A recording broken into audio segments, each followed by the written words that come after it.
It's podcadzo. All right. Well, shall we get should we get into it?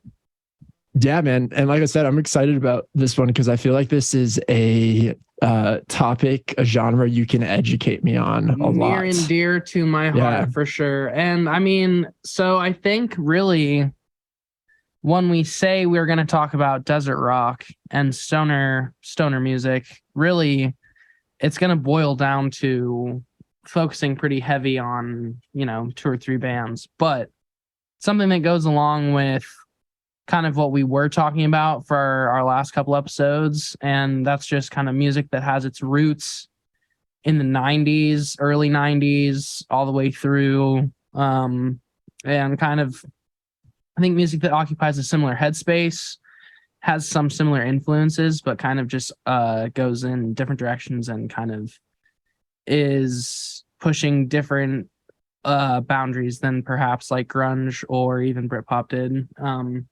So I think when talking about desert rock, it's important to remember that like it's coming from the same era, or it's like it's founded in the same era as grunge and Britpop, which is I think why it's brought up in kind of a similar vein as like maybe grunge, even though musically I feel like they have nothing in common. I mean, thematically there might be some things in common, and sonically there might be a couple things in common, but I think in general they weren't really trying to tackle the same things.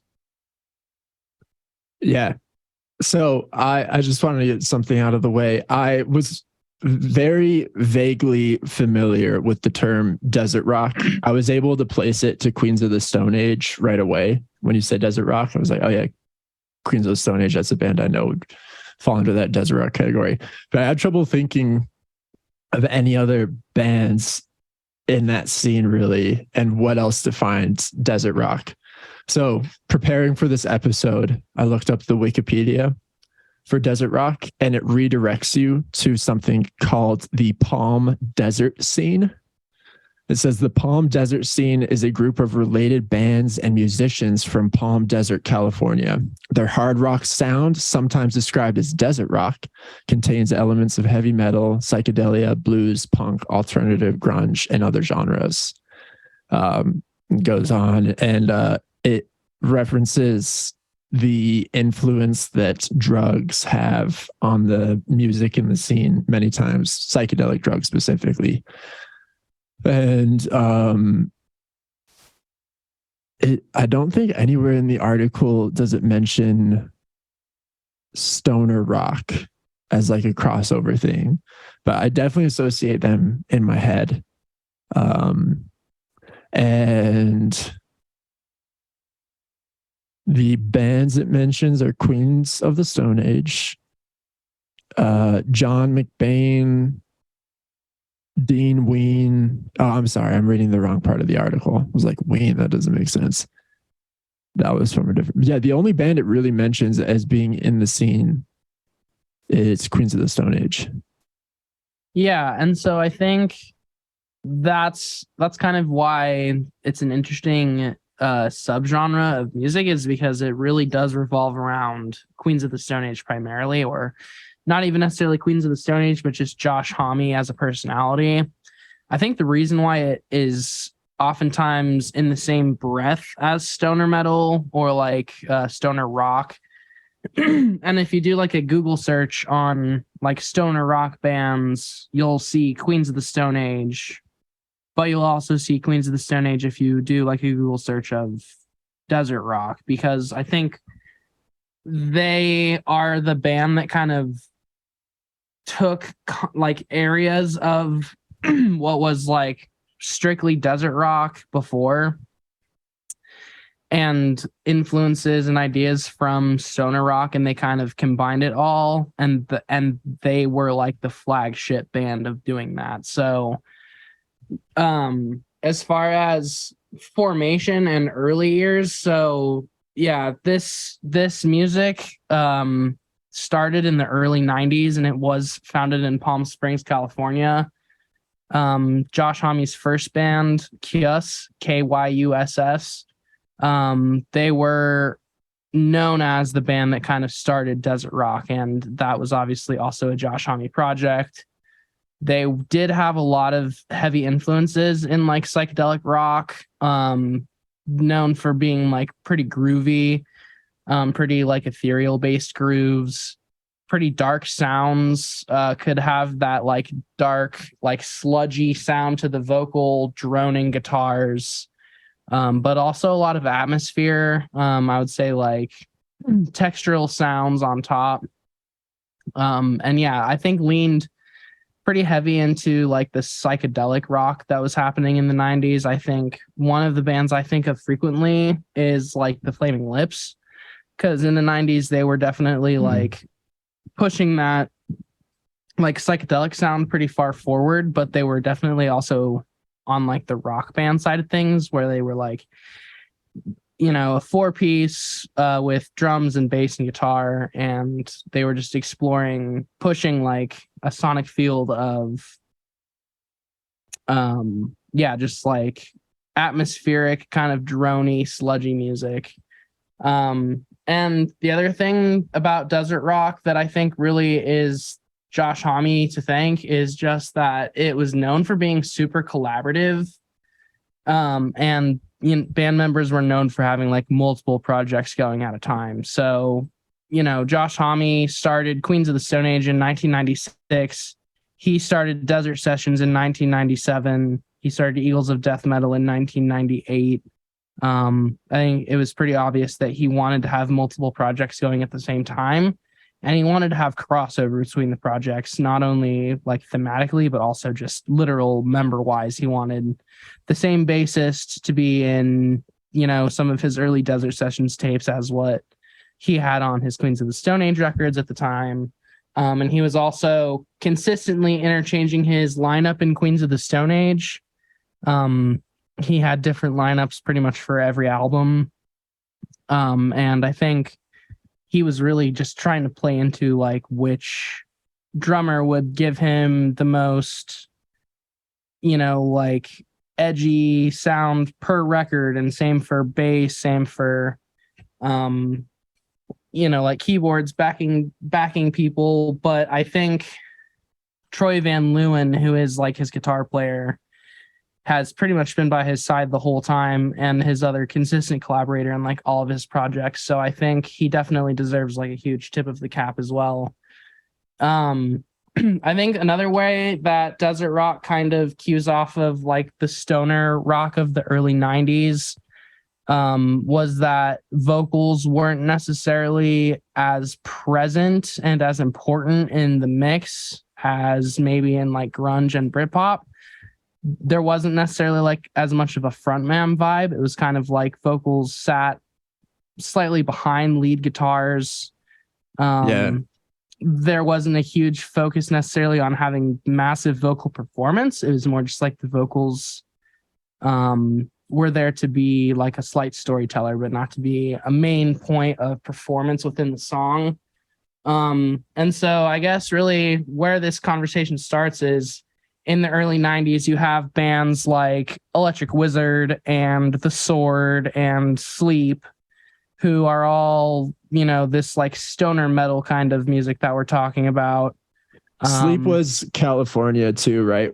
Are those other bands also in the California area? No. So interestingly enough, The Sword is Canadian and Electric Wizard is from the UK. So this starts to break the mold of music that centers around a place, but I think it is all music that definitely centers around a theme of, again, in the early 90s being heavily influenced by the psychedelic music of the time, and even obviously the earlier psychedelic music that led up to that.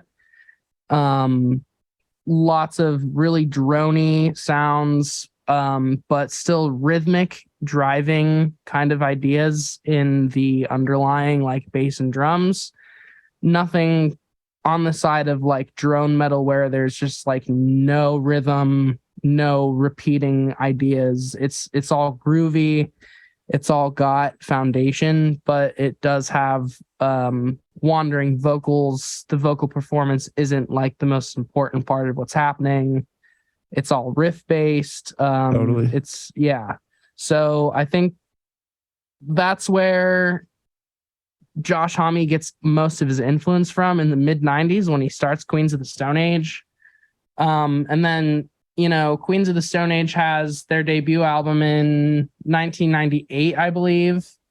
And it really is just like a straight up like desert rock foundational album. It establishes the sound of like fuzzy guitars, overdrive, that groove, a lot of drive, kind of a faster pace, vocals kind of sitting behind everything, performance not being like a huge part of, what is central to the mix. And then in 2000, they released Rated R, which I think is kind of the groundbreaking album where it hits the mainstream and people really start to buy into it. At the end of the day, it is still riff-based music, so it does still have like hooks. It's still catchy. But it definitely, I would say, leans more into some of the metal soundscapes than maybe grunge did, where it's got just like grit and edge to it, as opposed to that more just like swimmy kind of however you describe grunge. So just to interrupt you real quick, that Palm Desert scene Wikipedia did link to stoner rock under the See Also section. So I'm on the stoner rock Wikipedia page, and it cites Queens of the Stone Age Rated R as the start of the mainstream being exposed to stoner rock. It says in June 2000, Josh Homme's new project, Queens of the Stone Age, released their breakthrough album, Rated R, which helped bring the stoner rock sound into the mainstream, despite the band themselves rejecting both the genre and being labeled as such. And I think that at this point, really what helps Rated R kind of break through to the mainstream a bit more is that I think Josh Homme starts to introduce the concept of a little bit more lyricism and investment in vocal harmony to the concept of desert rock. It's definitely, I wouldn't say like songs written for radio, but he definitely had the idea of writing songs that would get stuck in people's heads.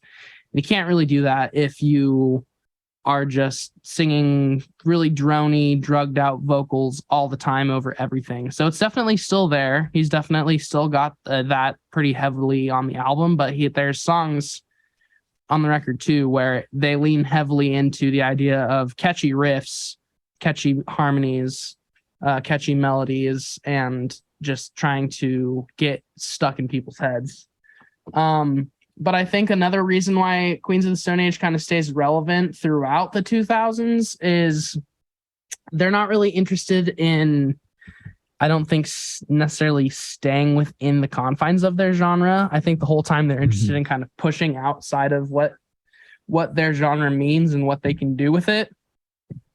So in 2002, they released Songs for the Deaf, which is, I would say, one of the greatest concept albums of the 2000s. It is definitely not like similar to Rated R or their self-titled. I think it is in a universe of its own, kind of within their discography, not necessarily sonically, but thematically. It is like a very packaged from start to finish, just concept record. It stays in one universe. It makes callback references to itself. It tells like a continuous story from start to finish. And also it works in the idea of like transition tracks that are all the same. There's like subplots to the story within the record. And more than anything, I think it starts to push the idea of really performance being a key part of like desert rock. I think before it was kind of like drony and lethargic because the attitude was psychedelic influence. We don't give a shit. We're high on drugs. We're drunk. Yeah. We just want to party. We just want to fuck up shit. We just want to have a good time. And then Songs for the Deaf comes out, and there really is, I think, a switch to really thinking about musicality and performance level. And, everyone knows Dave Grohl plays drums on this album, and his drum performance is maybe the best drum performance in his whole career on this record. In terms of musicality and performance, every song has just so much drive, so much hustle. It induces a feeling of like energy, and I think just kind of that just like raucous feeling that people get inside of them. And I think the guitar performance is increased significantly. I think Josh Homme makes an effort to develop his really like own unique guitar sound on this record. And I think obviously things kind of click in the sense that they introduce, not necessarily for the first time, but for the first time consistently, that desert rock can be like fast. It can have like a very diligent sense of pulse to it. And I think they kind of, interestingly enough, after that record, go to Lullabies to Paralyze, which is, I think, more of a return to their earlier stoner rock sound, where the songs are more droney. The vocals are sitting behind everything again. He's not really telling as much of a consistent story. It's more just songs that wander through, and there is more of a just stream of consciousness vibe to everything. It definitely returns to kind of like a concept of filthy, dingy, kind of drug-induced, hazy stuff. And I think they do that just because maybe not necessarily that they want to remind themselves that that's where they came from, but just Josh Homme was having ebbs and flows in his personal life in the 2000s and dealing with a lot of kind of not necessarily drug scares, but just using a lot of drugs consistently and also drinking a lot at the time. So I think that led to him kind of returning to a bit more of a dark, droney headspace. But then in 2007, they released Era Vulgaris, which I think is, again, just like a very intricately thought out concept record from start to finish. It is, again, like a package deal. There's not stuff outside of this album that really sounds like what's on this album. And I think what I like about this one is that the concept isn't necessarily like a story concept, but it's more of a sonic concept of how can you take desert rock and kind of combine it with like the progressive, like jazz influenced kind of gross multi-chordal stuff that was going on in like the late 2000s. So it's really just like a gross trash album with some like 70s prog influence to it, but it's, again, the theme is like dingy, trashy. Really, he's exploring like the dark inner workings of his brain and letting like the evil in his head speak out as far as the concepts on the record. But from just like a songwriting perspective, it gets thrashy, it gets kind of panicky. There's a lot of like anxiety induced kind of feelings on this record.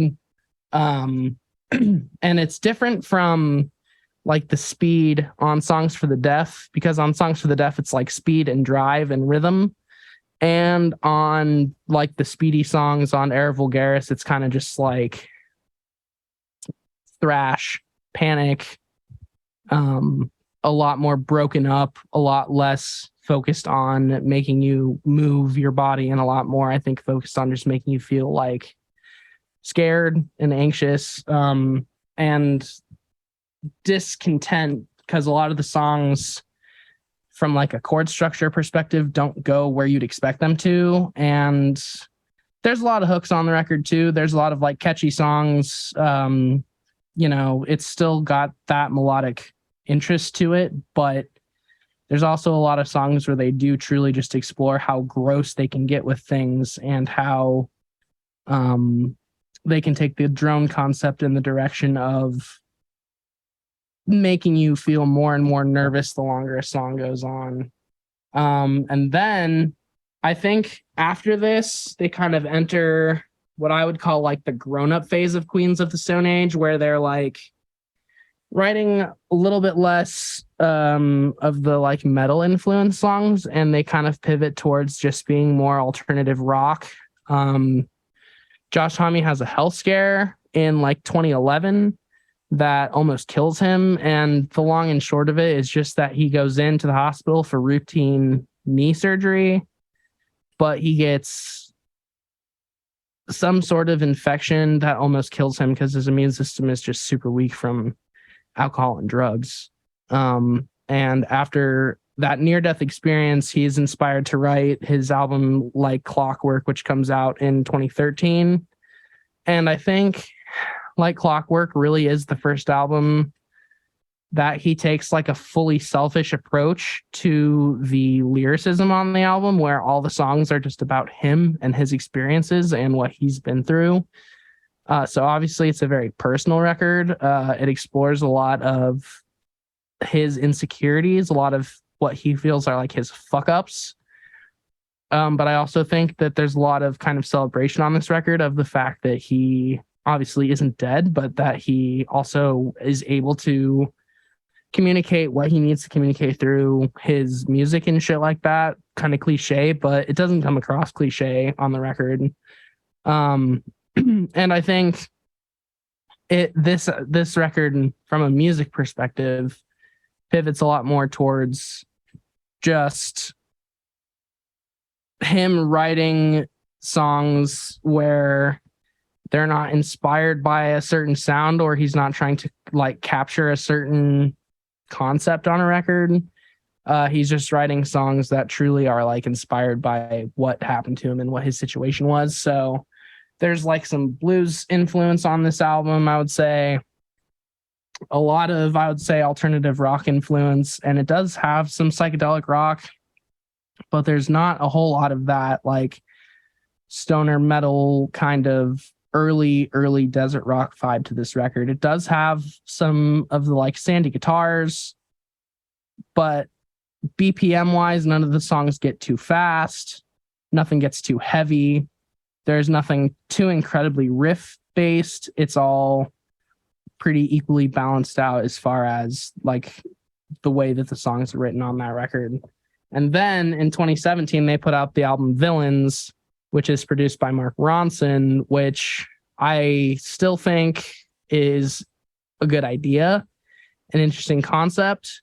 I know that the Queens of the Stone Age fan base doesn't necessarily agree with me, but I appreciate what they were trying to do with that record. And really, Josh Homme just wanted to make a dance record, not like a beats and like loops dance record, but a record that just makes people want to like hit the dance floor and move their feet and, you know, have a good time. So they definitely bring some desert rock influence back into the fold, but they kind of put it through the lens of, at the time, what modern pop was trending in the direction of, which was like very punchy, processed drums, sample replacement, a lot of,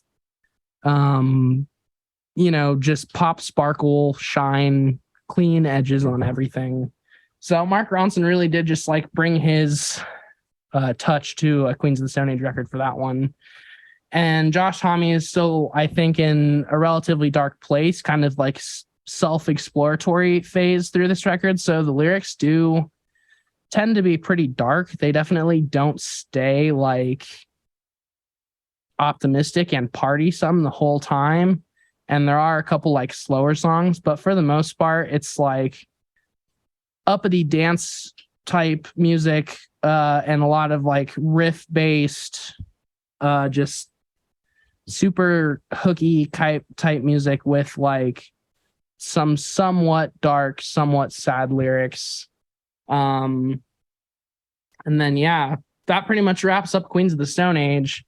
I think it's also worth mentioning that the whole time Josh is doing this, he also is running with Eagles of Death Metal, and Them Crooked Desert Vultures. Sessions, and he also has Them Crooked Vultures, which is in like 2007 or 2010, something like that. But basically, I think it's worth talking about how awesome this type of music is and how I feel single-handedly Josh Homme has continued to carry it through the 90s and the 2000s and 2010s, essentially single-handedly, just by continuing to be extremely collaborative and extremely experimental and not willing to stay inside of one box. He or also even did really that. let himself be like categorized by outside influences. He also did that thing a couple years ago with Iggy Pop, which I thought was awesome. That Iggy Pop was living in his place, and I think he was helping to produce his record, and then he was in his live band for a while, as well as that. Yeah, that was a cool project, and Josh Homme is absolutely a beast. And that was a very impressive and thorough recap of a long career. Oh, thank you. Yeah, I've been a lifelong fan. And again, I think kind of in the sense that your teenage years were heavily influenced by like grunge and Britpop, I was kind of going through a very similar thing with like stoner metal and desert rock at the same time, which I found interesting because obviously they come from the 90s. I think there's a lot of crossover like fan base wise, but while you were down the grunge rabbit hole, I was kind of down this other rabbit hole where they're similar but different.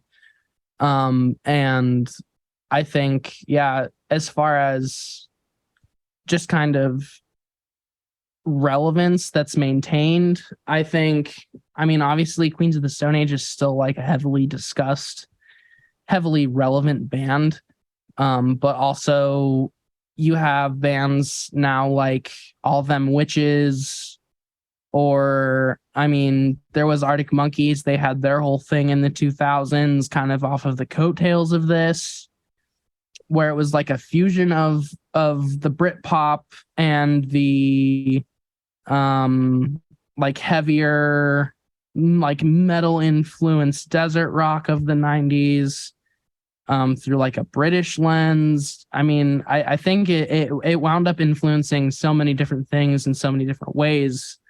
And it also kind of carried through psychedelic music in a way that, you know, psychedelic music didn't necessarily always maintain like super relevance through all this time, but desert rock carried psychedelic influences through the 2000s. And then now you have bands like King Gizzard and the Lizard Wizard, who are a fusion of like all of these subgenres of like psychedelic, progressive rock, stoner metal.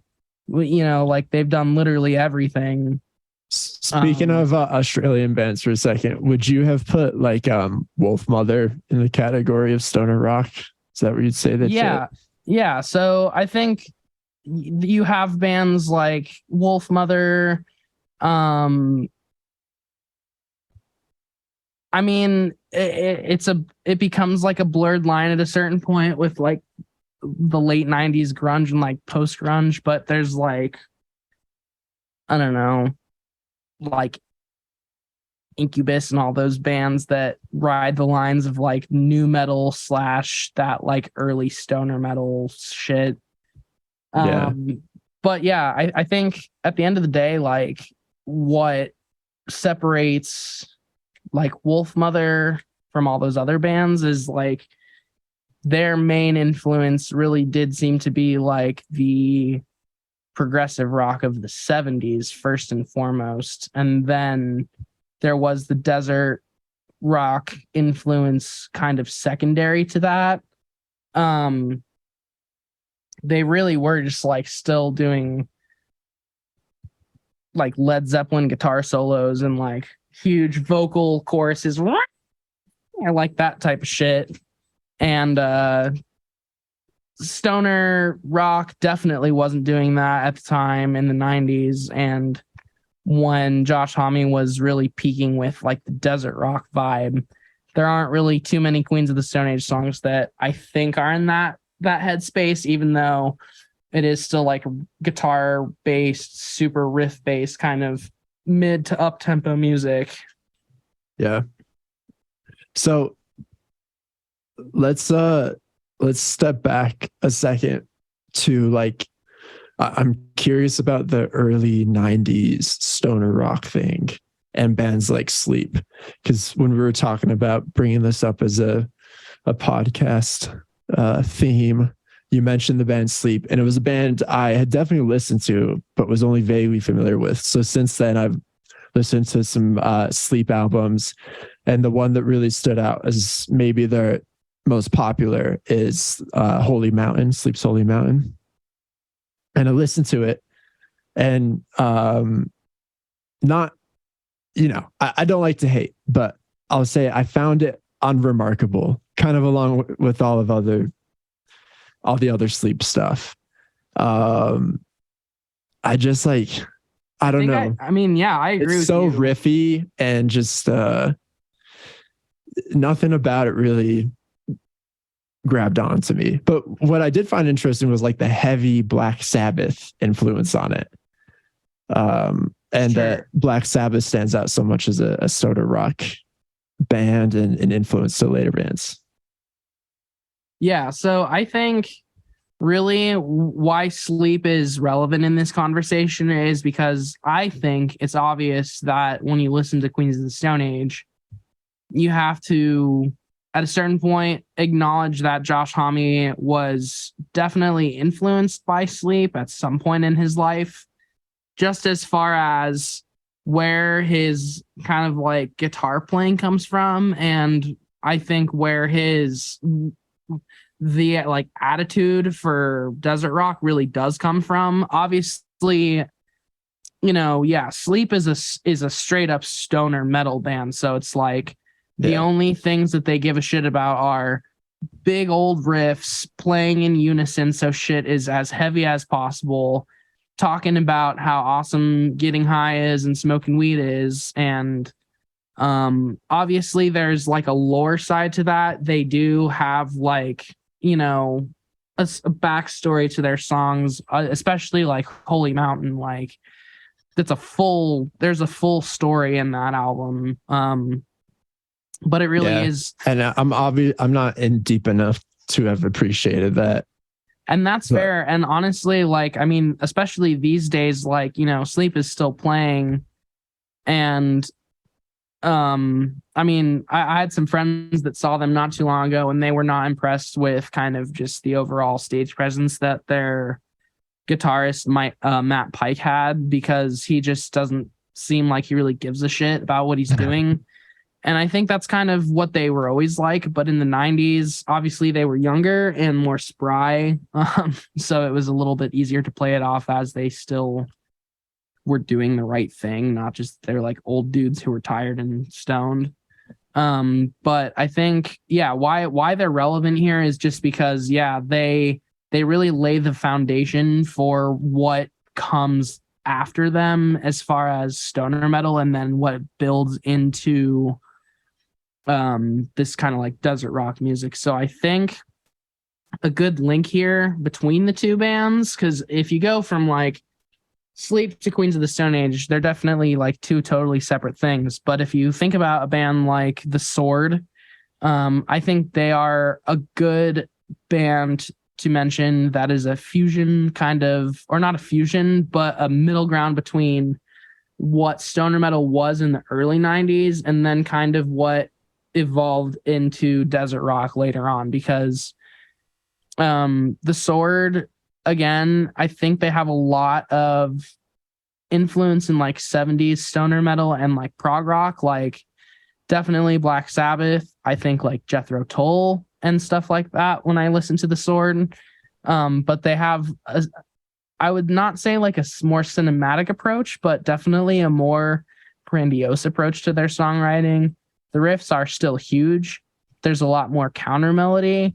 There's a lot more, I think, thematic approach given to vocals. It's not just about like stories of being high and trip and sack and like having spiritual discoveries. It's like stories about like 1700s, 1800s, like European lore and stuff like that. Kind of like what becomes like nerdy progressive metal of the 2000s.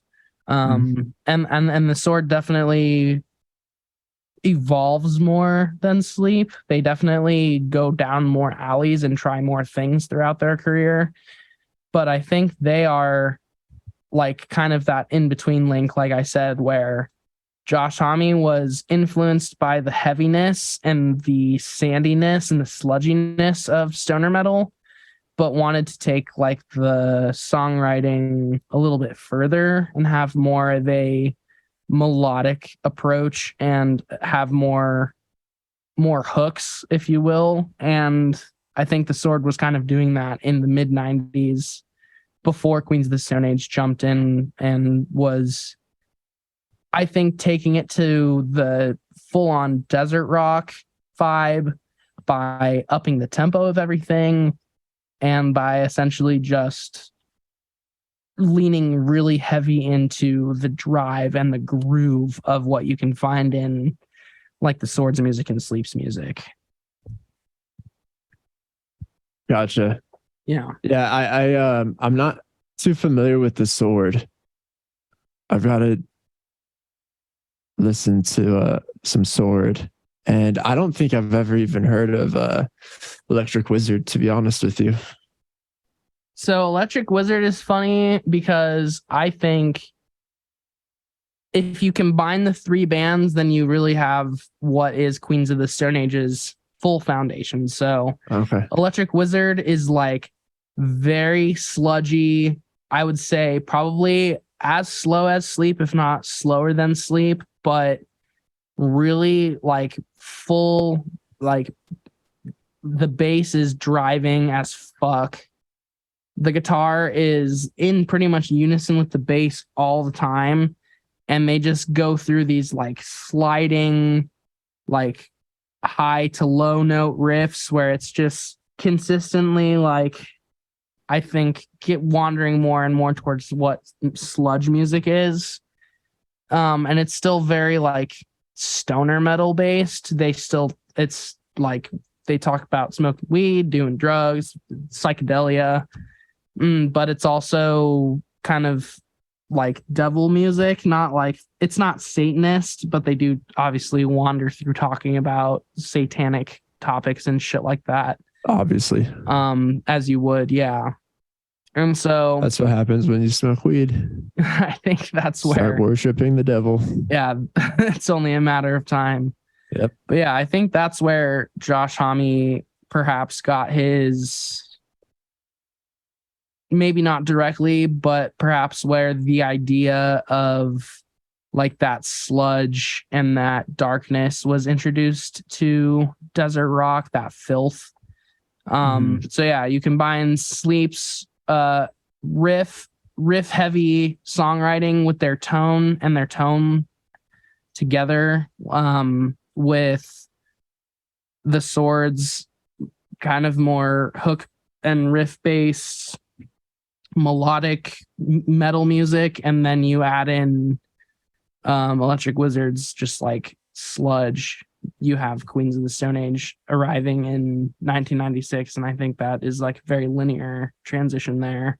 That's really interesting because I've always been a Queens of the Stone Age fan and have always really like dug Josh Homme in any side project and always respected him as like a cool, prolific, very talented dude.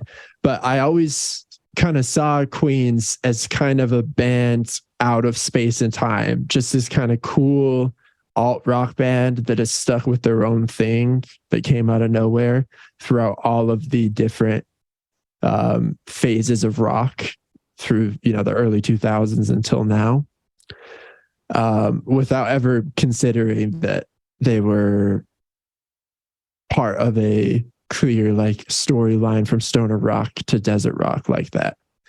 So well, I think that they literally put themselves there and wind up writing themselves into that kind of historical cornerstone by being kind of right in between two already existing genres, which was like grunge and the stoner metal of the 90s. And I think also it's worth noting, again, I think we've already said this, but if you are trying to like do research on Queens of the Stone Age, or if you're reading articles about Queens of the Stone Age, they're very commonly referred to as like stoner rock, which obviously, if you are talking about these other bands like Sleep and The Sword, Electric Wizard, you know, there's so many. The Bong Ripper, it goes on forever. But Queens of the Stone Age doesn't really fit in with any of them. And then if you're also looking at, you know, late 90s, early 2000s grunge and alternative, like, you know, you have Foo Fighters, you have Nirvana, you have like, you know, we talked about Stone Roses in the early 90s and Verve and all that stuff. It doesn't fit in really with any of that. And it also kind of on a transition side of things, you know, in 2005, when Lullabies Paralyzed comes out, rock music and alt rock isn't really in that headspace either. And then you have things like nu metal arriving in the early 2000s, which it also isn't really anything like those either. It kind of always was just a fully encapsulated kind of musical statement, which I think it would be one thing if they just came back and kept re-exploring the exact same territory every time. No one would give a shit. But again, I think they did really do something a little bit different each time, or try to re-explore the same genre but with different headspace each time. And I did want to just also mention Desert Sessions too, because, you know, he's collaborated with people like Les Claypool and, I mean, I can't remember Dean Ween. off the top of my head. Yeah, Ween.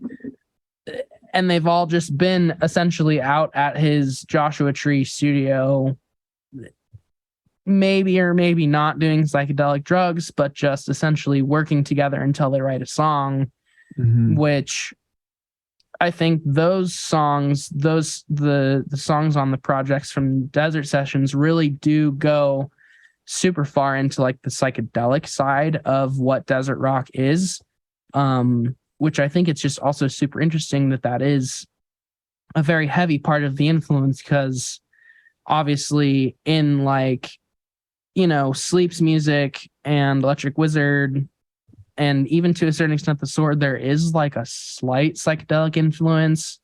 But the psychedelic that you kind of hear in like Desert Sessions, or even some of like the Eagles of Death Metal shit, is just like, I would say way more in the vein of, like the Flaming Lips,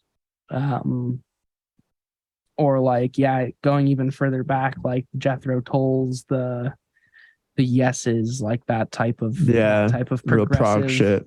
Yeah. It makes sense that this would come out of the desert, because the desert is a very weird and mystical place. I love being in the desert, but there is something just inherently psychedelic about it. You mentioned Foo Fighters a minute ago. Am I wrong in saying that Dave Grohl's involvement in Queens of the Stone Age was like a big problem in the Foo Fighters, and I think a point of contention with Taylor Hawkins? I feel like I remember that vaguely from a movie. It was probably the Sound City documentary where Dave Grohl talked about that. But I think him playing with or playing on what's the fucking album? What album did Dave Grohl play on? You froze. I'm drawing such a big blank. Songs for the Deaf. Oh yeah, Songs for the Deaf. Well, so yeah, I think from what I've read and from the interviews and shit that I've seen over the years about this, around the time when Taylor Hawkins joined the Foo Fighters, people were referring to Dave Grohl as like the greatest drummer in the world. And so Taylor Hawkins was having a lot of trouble finding like his own identity as a drummer within the Foo Fighters. And then Dave Grohl goes off and, you know, tracks drums for this record. And I think the story is Josh Homme wants Dave Grohl on the road as the touring drummer, but obviously Foo Fighters is also in the studio and on a tour, so it's not possible. And Taylor Hawkins also throws into the mix personally with Dave Grohl. It's never like released, you know, out into the public. It's never like a huge story, but it's released to Dave Grohl by Taylor Hawkins, you know, that if you go on the road as a drummer, how are people ever going to view you as anything other than a drummer? Again, like, I'm trying to have my own musical identity here within the Foo Fighters, and you're out here literally winning awards and shit with other bands for being you know, like a studio drummer. And I think it just created not necessarily tension between them, because I think they understood each other pretty well. But I think it just led to Taylor Hawkins having more of an identity crisis at the beginning of the Foo Fighters. And, you know, there's a lot of things that Dave Grohl did in the studio that people even still to this day talk about being just like crazy acclaim wise. Yeah. Like they tracked the cymbals and the drums separately for Songs for the Deaf so that they could get extra separation. So essentially, Dave Grohl performed all the drum parts without cymbals, and then went back and they added cymbal parts to each song, which from a timing perspective and from like a mix perspective, from all areas, it's just harder to do, but it achieves a greater product if you can do it well. And people had done it before that, but it hadn't ever been in the context necessarily of like super fast, again, super like dark and just like sandy sounding drumming. So it broke a lot of barriers there, I think. And again, people still talk about it. Like his performance on that record is amazing. The Song for the Dead, like drums at the beginning, people still try to do it as a solo all the time, and it's like trending. Like I still see it on my YouTube shorts. So yeah, I think it definitely scared Taylor Hawkins a little bit, but we come to find out later on Taylor Hawkins is, I think, in my opinion, a way more musically inept drummer than Dave Grohl, even though Dave Grohl's drumming is very impressive on that record, Songs for the Deaf. It's like if Taylor Hawkins was the drummer for that record, I think it might have been a lot better. So you think Taylor Hawkins is a better drummer, Dave Grohl? Well, they definitely have totally different styles. I just think Taylor Hawkins comes from a more informed approach, and he definitely, and it's not to say that one's better than the other, but definitely some people prefer one, some people prefer the other, and I just happen to prefer people who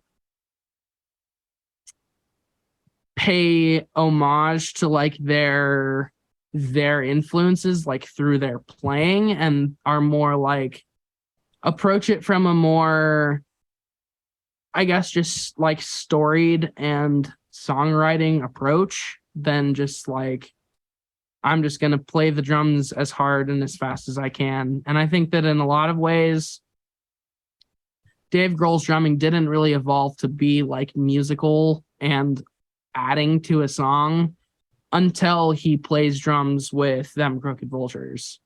And on Them Crooked Vultures, I think his drumming adds so much to all those songs in so many ways that it's like, holy shit.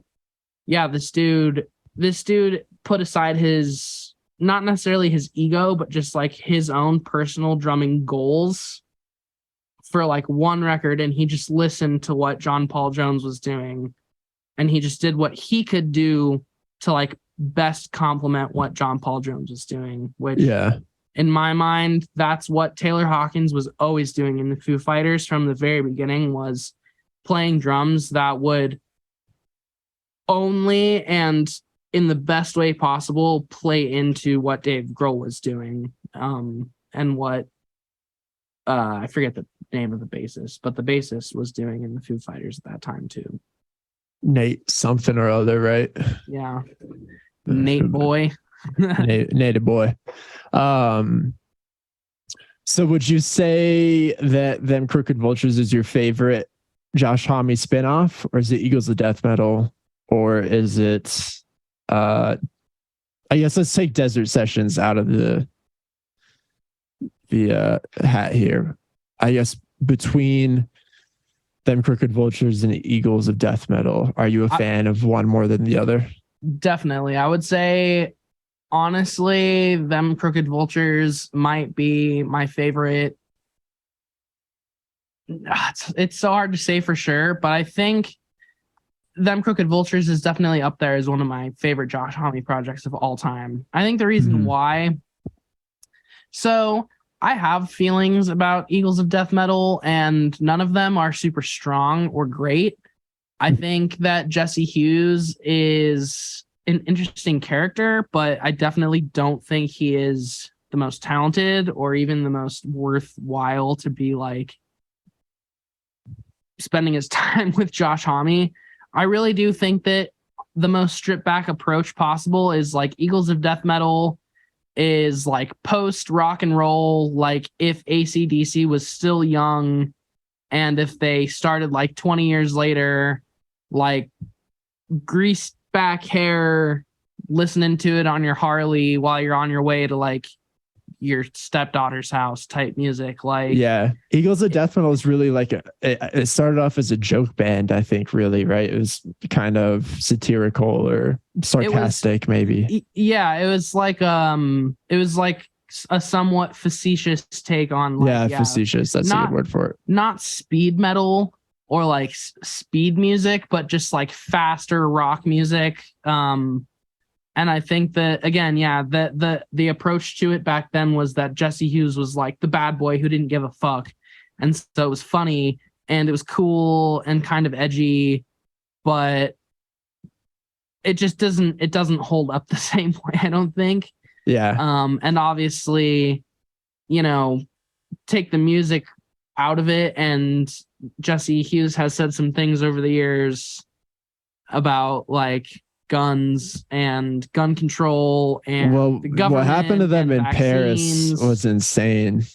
It's so tragic. I remember that day really well. Finding out about that was like, I think the craziest part about that whole thing was he took a tragedy and he turned it into like a political talking point. Yeah. Yep. Which I remember he was in the music press a lot for making a comparison to rape. He like posted a comic strip that was basically equating taking away guns to preventing mass shootings to cutting off guys' penises to prevent rape. And he came under a lot of fire for that, I remember. Yeah, I'm just not a big fan of things like that. Nah.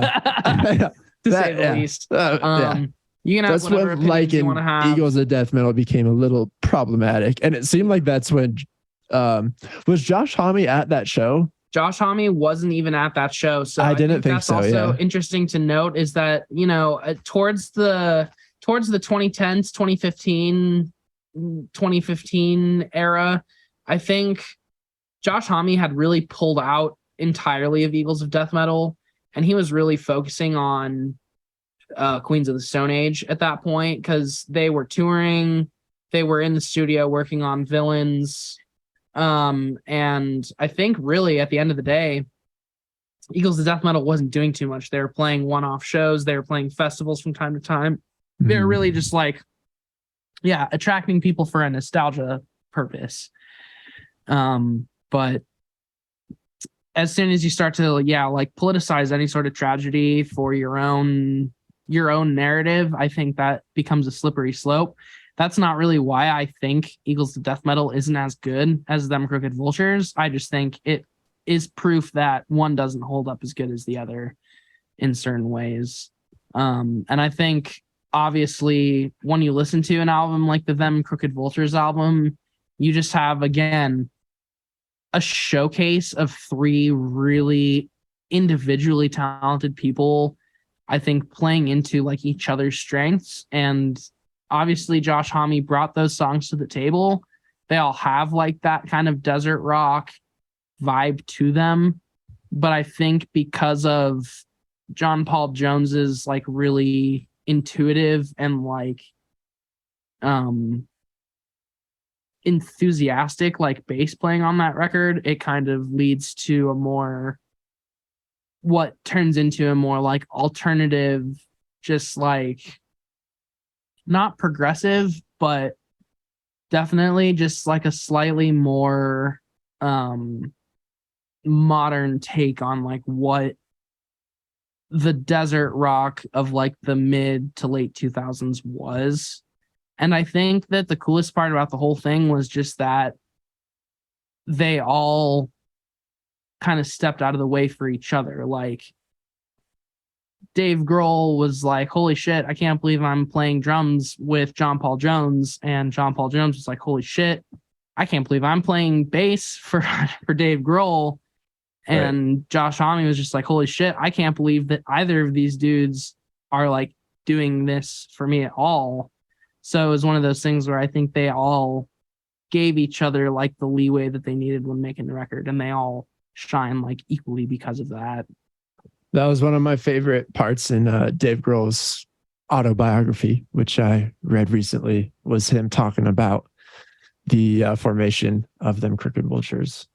Okay, so what does he talk about in the book? Because I obviously haven't read it, and I would it's pretty limited. It's, if I remember correctly, it's mentioned in this chapter where he was just talking about how crazy his life was getting at one point and how busy it was, and it led to some health problems. But they were at a children's party, I believe. No, you know what? It was it was Dave Grohl's 40th birthday, and they were at a like childish restaurant where kids' birthdays were often held, and John Paul Jones was there for some reason, and Josh Homme was there too. And they just mentioned it real casually, like, hey, we should start a band together. And next thing they knew, they were rehearsing together, and it became Them Crooked Vultures. So he just mentions it briefly, but it was just cool hearing about John Paul Jones and what a chill dude he is. And I mean, yeah, they've had like a couple like they've reunited a couple times since they like finished touring and all that shit. Mm-hmm. I thought it was really cool that they came back and played for like the Taylor Hawkins concert that they did. Yeah. Just because obviously nobody's really seen or heard too much from John Paul Jones lately, but it just, I'm sure it meant a lot to everybody that he came out for that, because he's such an icon, and he's just such a like humble and profound presence within music that it's just such a great reminder that, like, you know, people like him came into the scene, had full careers, and influenced entire generations of people, and still are influencing entire generations of people. And then they just reappear to play songs like with their friends, like it's nothing. And really, I feel like that's the best approach you can take. Obviously, you have like the Robert Plants of the world who took a slightly different approach to it and talk a bit more about themselves and their journeys and their stories, which is also cool. But I think it's just, yeah, like the presence of John Paul Jones is obviously so strong, and people just respect him so much. And it's so cool that out of all of the little like niche one-off projects he decided to say yes to, it was the Them Crooked Vultures project, because it doesn't necessarily make linear sense or timeline sense for John Paul Jones, but I don't know. It's just super cool that we get to like enjoy that forever now. Oh, and I think it is cool too not to like focus too much on it, but I think the psychedelic approach to desert rock really can be in a lot of ways attributed to Led Zeppelin too. So I think it's also just a good full kind of come in full circle. Yeah. There's two other things I wanted to talk about before we wrapped up. The first you wrote down, and I don't know what it means. It's the Ravioli song. What is that? I thought you might want to see this. Okay, yeah. So let's see. I thought of SpongeBob immediately when I heard Ravioli song. It's just this. I think it's a cool little encapsulation of kind of where we are right now as a society, where our economy is, what people are thinking about, what people are concerned about, kind of how the state of the world is impacting not only art, but also, just people's lives, people's ability to be human on a day-to-day basis. So with that, I present to you this Ravioli song. But I won't pay those prices. No, I won't pay those prices.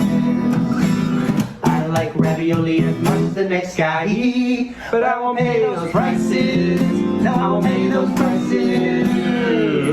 I won't pay those high prices for that Ravioli, ravioli now. I won't pay those high prices for that Ravioli, ravioli, la la la la. I won't pay those high prices for that Ravioli, ravioli now. No, I won't pay those high prices for that Ravioli now.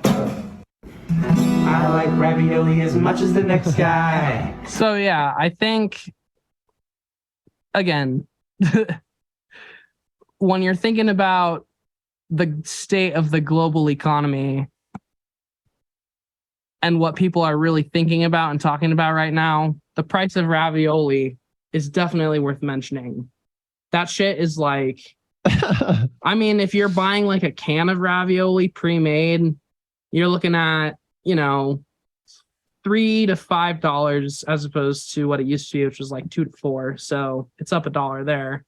And then if you're just trying to make ravioli from scratch, you're making tomato sauce with tomatoes that cost way more than, this time last year. Those dudes are playing on a double guitar, which in my mind can only mean that they had to sell a lot of their equipment because they just have to spend too much money on ravioli. So yeah, I just thought that would be worth showing to you, getting your thoughts on, because dude, you've never sounded like such a fucking dirty Italian. People care about it, man. I don't know. It's out there in the universe. I didn't put it out there in the universe, but it found me. And obviously it's important. There was a comment on the video I saw that said, it's giving me Primus vibes, which I agree with. And that made me think, is Primus stoner rock? I don't think so. Let's see what Google says. Cause if I were to put Primus in a box, I would put them in more of like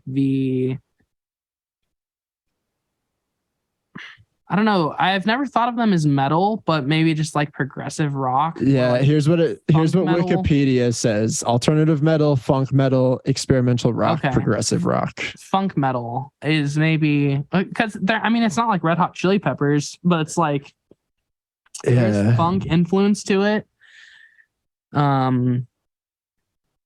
Yeah, it's never been like, I've never thought of it as particularly heavy. Nah. There's some Primus that goes pretty hard.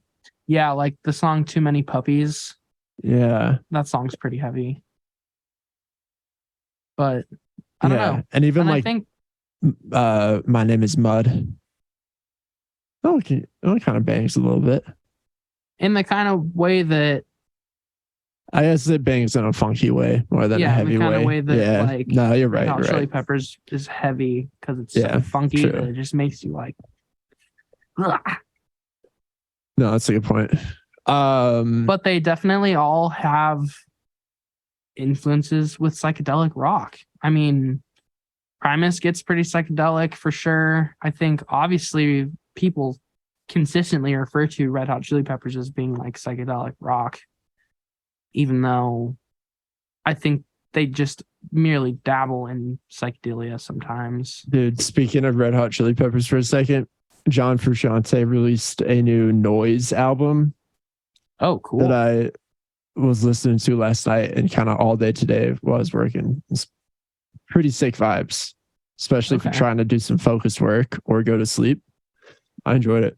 Did he just do that because he was sick of guitar music again already? I think he has. I was unfamiliar with a lot of his solo stuff, but I think he has a couple Noise albums. He does. Like when he left the Red Hot Chili Peppers like the second time, it was to have like a Noise. He's such a dramatic bitch. I respect John Frusciante a lot, but he seems difficult to deal with. I think, I don't know, so he's been doing these talks with Rick Rubin pretty regularly. Mm-hmm. And they have a podcast Rick Rubin does called Broken Record, and it's really good, but he mentions, they talk a pretty decent bit about all the times that he's left the band and shit. And every time it sounds like it's mostly just because he gets really sick of writing like the similar type of funky guitar music that they write every time. So yeah, I think he was just like, he felt like he was too put in a box before the second time he left the Red Hot Chili Peppers.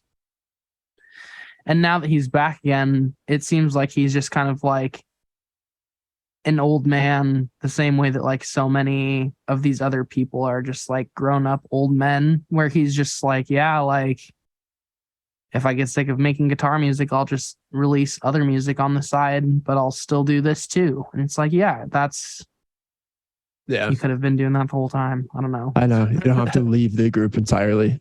Anyways, so the Ravioli song, viral sensation, another viral sensation you put on the list and that I wanted to talk about because I completely forgot about this was the Josh Homme camera kick video. So but I rewatched it before this. I was like, oh yeah, I remember this was all over the place. Yeah, so I'll pull it up really quick, but I wanted to just have a quick discussion about this also. So we had talked about the idea of mentioning, and we did briefly mention like psychedelic drugs kind of being an influence in all of this, but I did also just want to mention Josh Homme has a little bit of a problem with our friend alcohol too, which I think is perhaps also a pretty heavy influence in a lot of the Queens of the Stone Age music. Obviously he has had controversies over the years that surround him. I don't think it would be fair to just talk about how great Josh Homme is without talking about these controversies that surround him. So yeah, I guess we should watch this really quick so that everyone knows for full transparency. Josh Homme did at a show in, I believe, 2017, kick a camera lady in the face. He was under the influence of alcohol.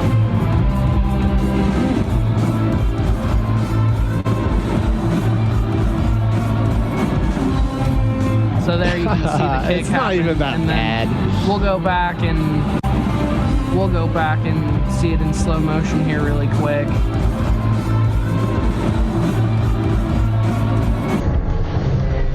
Boom! Boom! So yeah, this chick for being drunk, he fucking nailed it. He got her right in the face. Right in the kisser. I think this chick wound up wanting to sue or something, and then they settled out in court, and he paid her some money, some apology money, and he made a statement saying essentially, yeah, sorry for being rough and rowdy. I think obviously there was photographers all around him for the entire show. I think it still is a mystery to this day why it was her specifically that he kicked. If he just happened to see her first or whatever it was, but I think he like broke her nose, or he definitely fucked her face up if her nose wasn't broken. So yeah, Josh Homme definitely likes the booze. He also had a slight dispute, I think in 2020 or 2021, where his ex-partner had said that he was abusing his kids or whatever, and then that wound up being nothing, but he's been in and out of rehab a few times. I think the drinking might be slightly more of an influence than the psychedelics for this man in particular. Yeah, I remember stuff about his divorce a couple of years ago, a bunch of drama there. Here's the I don't think I've ever saw this, the apology video he made. It's pretty good.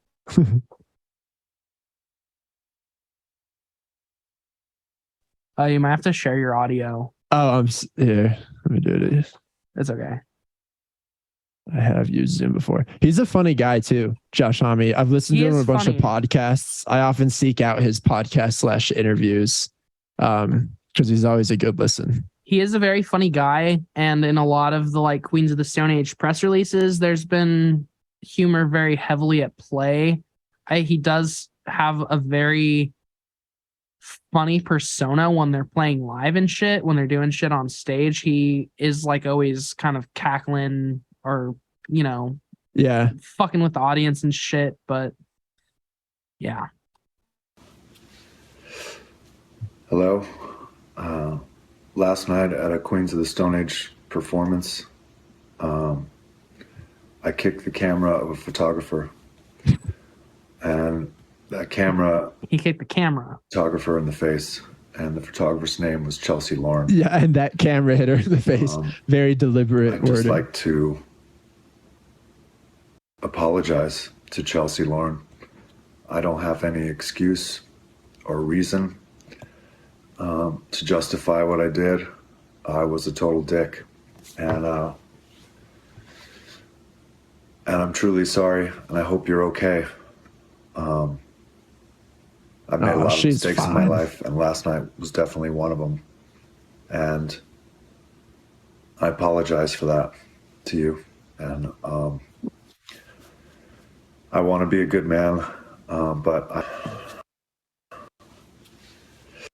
that's it. Yeah. So I feel like everything's so nerfed up these days, bro. Yeah, he definitely back in the day going to rock show. If you got kicked in the face, if that's all you got, you were lucky. Yeah, he definitely made a mistake there, but also in some ways, like if Josh Homme kicked me in the face, I would probably, I would just be like, oh my God, I can't believe I got kicked in the face by Josh Homme. I know. I wouldn't think twice about it. And I mean, I would be honored.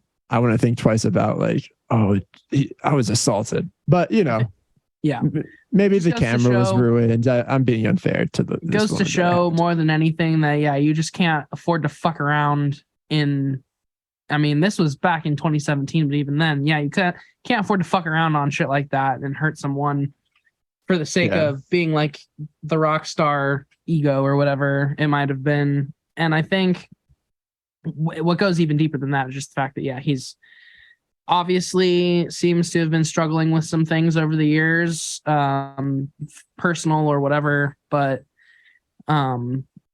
it's no excuse to kick someone in the fucking face or kick someone's camera and then have their camera hit them in the face. Yeah. I kicked someone's camera and that camera, consequently, no fault of my own, hit them in the face. But I'm still sorry, even though it wasn't my fault. Yeah. Well, brother, great episode, man. You have a deep knowledge of this. You spoke extremely eloquently about it. I'm impressed. And you've given me, I think, a new rabbit hole to explore further. You know, I've coincidentally a few months ago was listening to a lot of Queens, because their production style actually was kind of influencing me a little bit when I was mixing the first few songs we recorded. So I was listening to a lot of songs for the Death then, and then jumped into their broader discography after that. So it's cool to have talked about this in kind of proximity to that. Well, and I think it's cool since we've been kind of theming on how this music, and Queens is like an encapsulation of an idea that's been continued for so long. Their production and their sound really is like such a unique thing. And there's nothing that sounds like it. There's nothing that's produced like it. I think the like intentional grit that they leave on all their music is fascinating, and it has always driven me to want to make music that sounds like that and isn't necessarily like sonically perfect or sonically like amazing to listen to, but really that just is unique and is only giving itself what it needs for the sake of existing and not trying to like meet other criteria or check off other boxes and shit like that. So that's why I've always loved Josh Homme as well. He's always been one of those people that through his own way embraces individuality, I think, in other people. And that's, I think, what makes music super interesting, is seeing these people being able to so accurately and well portray like what their own unique thing is, their own approach to music. Yeah, and he's obviously a cool dude that he has been so successful working collaboratively with such a wide range of people. Like some guy who was difficult to be around or just a dick wouldn't be able to do that. So it speaks to his character for sure. Hell yeah. But right on, brother. I'll see you tomorrow. Sounds good, my friend. Thanks to everyone for listening. Get some YouTube knowledge going. Yeah. I mean, not like you don't already have that. Not like I don't know. But no, it will be good. It's been a minute since we've talked to you too, so I'm excited. It'll be a good time. All right, brother. Have a good night. You too, my friend. See you tomorrow. See ya. Bye.